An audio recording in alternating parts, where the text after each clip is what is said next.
Hi అండి, అందరికీ నమస్కారం. ఇప్పుడు మనం సామర్లకోటలో ఉన్న భీమేశ్వర స్వామి ఆలయం అయితే చూడడానికి మనం వెళ్ళిపోతున్నాం. ఆలయానికి వెళ్ళే దారి చూద్దాం. ఇప్పుడు మనం సామర్లకోట బ్రిడ్జి కింద నుంచి మనం వెళ్తున్నాం. రైట్ సైడ్ ఒక బ్రిడ్జి వస్తుంది. బ్రిడ్జి మీద రాజమండ్రి నుంచి వచ్చే కాలువ ఉంటుంది. ఈ కాలువ దాటిన తర్వాత రైట్ సైడ్ ఒక రోడ్డు వస్తుంది. ఈ రోడ్డు స్ట్రైట్గా వెళ్తే కనుక మనకు స్వామి యొక్క ఆలయం మనకు దర్శనం ఇస్తుంది. ఈ ఆలయం చుట్టూ వరిసెల మధ్య, అలాగే కొబ్బరి చెట్లు చుట్టూ పచ్చని చెట్లు, కాలువల మధ్య స్వామి ఆలయం నెలకొని ఉంది. ఇది స్వామి యొక్క ముఖద్వారం.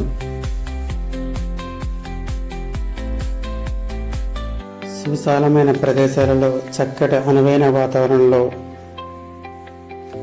స్వామి ఆలయం నెలకొని ఉంది. గ్రామీణ ప్రాంతంతో నిండినటువంటి ఈ స్వామి యొక్క ఆలయం ఎంతో ప్రసిద్ధి కాంచిన క్షేత్రం.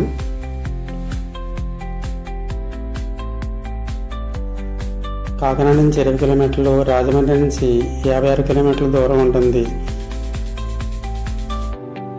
ముందుగా మనం పార్కింగ్లోకి అయితే మనం వెళ్ళిపోతున్నాం. ఇక్కడ మనం ముందు పార్కింగ్ చేసుకొని తర్వాత స్వామి దర్శనానికి వెళ్ళాలి.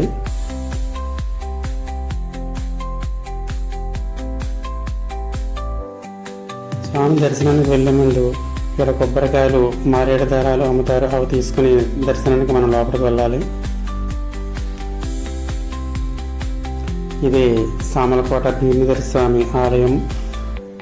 కుమారరామ తూర్పు చాళుక్యరాజు చాళుక్య భీముడు 892 నుంచి 922 వరకు ఆలయ నిర్మాణం కొనసాగింది. ఇది పంచారామ క్షేత్రాల్లో ఒకటైన సామర్లకోట భీమేశ్వర స్వామి ఆలయం. విశాలమైన ప్రాకారాలతో, 4 ద్వారాలతో, కోనేటి జలాలతో, చాళుక్యుల శిల్పకళా నైపుణ్యంతో అలరారుతున్న ఈ క్షేత్రాన్ని దర్శించడానికి ఎంతోమంది భక్తులు వస్తారు. ఈ క్షేత్రానికి కుమారరామ భీమేశ్వర స్వామి కుమారరామ అని ప్రసిద్ధి.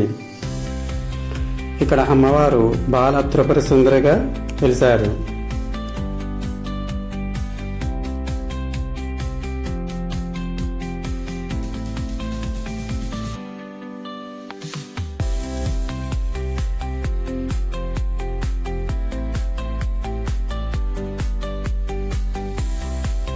ఇక్కడ భక్తులు కోనేరులో జలాన్ని తీసుకుని శివలింగానికి జలాభిషేకం చేస్తారు.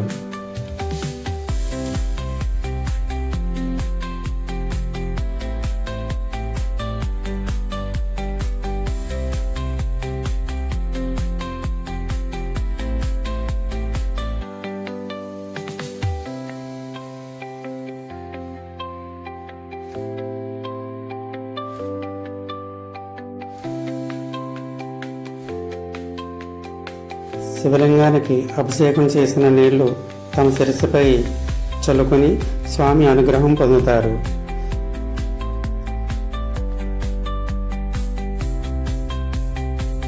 ఈ ఆలయం 9వ శతాబ్దంలో చివరి తూర్పు చాళుక్యరాజు చాళుక్య భీముడిచే నిర్మించబడింది. అందుకే ద్రాక్షారామం గుడిని నిర్మించినట్లు కూడా తెలుస్తుంది. ఈ 2 నిర్మాణాలు ఒకేలా పోలి ఉంటాయి. ఈ ఆలయం సామర్లకోటలో ఆధ్యాత్మిక ప్రాముఖ్యత కలిగి ఉంటుంది.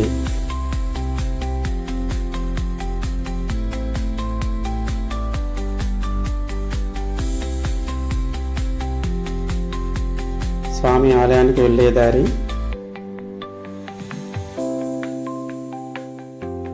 ఇక్కడ స్ఫటిక శివలింగం 2 అంతస్తుల్లో 14 అడుగుల ఎత్తులో ఉంటుంది.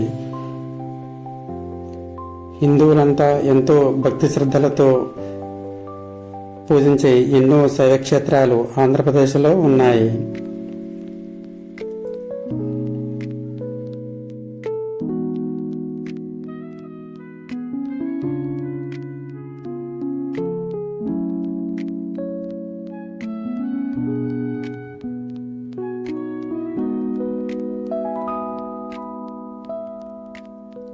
శైవ క్షేత్రాలు దర్శించుకోవడానికి ముఖ్యంగా కార్తీక మాసం భక్తులు ఎంతోమంది వస్తారు. ఇక్కడ శివరాత్రి చాలా బాగా జరుగుతుంది.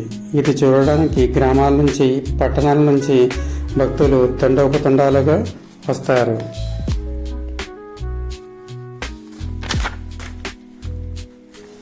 ఇక్కడ సూర్యుడు ఉదయం స్వామి పాదాల దగ్గర, సాయంత్రం అమ్మవారి దగ్గర ప్రకాశిస్తాడు.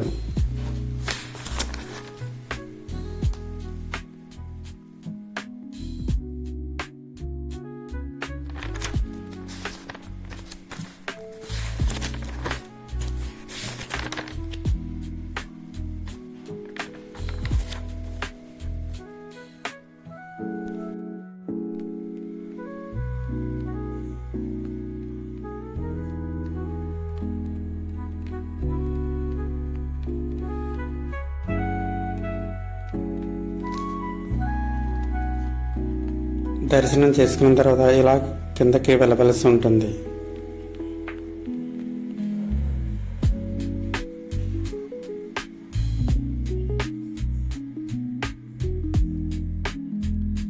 ఇది ఆలయం బయట ప్రాంగణం.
కార్తీక మాసంలో ముఖ్యంగా అయ్యప్ప స్వామి భక్తులు అనేక మంది దేశ విదేశాల నుంచి, చుట్టుపక్కల గ్రామాల నుంచి, పట్టణాల నుంచి అనేక మంది భక్తులు వచ్చి స్వామి దర్శనం చేసుకుని వెళ్తారు.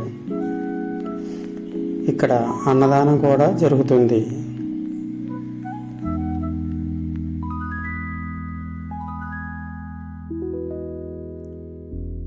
స్వామి దర్శనం అయిన తర్వాత ఇలాగ మనం బయటికి వెళ్ళవలసి ఉంటుంది.